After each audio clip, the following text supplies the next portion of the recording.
أعوذ بالله من الشيطان الرجيم. بسم الله الرحمن الرحيم.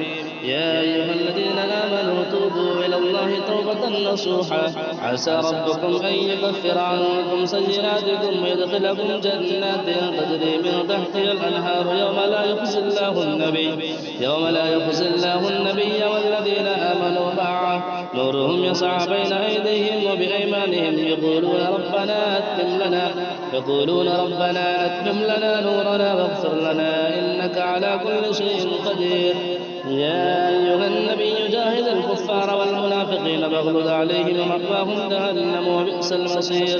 ضرب الله مثلا للذين كفروا امرأة نوح وامرأة لوط كانتا تحت عبدين من عبادنا صالحين فخانتاهما فلم يغنيا عنهما من الله شيئا وقيل ادخلا النار مع الداخلين. وضرب الله مثلا للذين آمنوا امرأة فرعون إذ قالت رب ابن لي عندك بيتا في الجنة ونجني من فرعون وعمله ونجني من القوم الظالمين. فمريم ابنة عمران التي أحصنت فرجها فنفخنا فيه من روحنا وصدقت بكلمات ربها وكتبه وكانت من القانتين. صدق الله العظيم.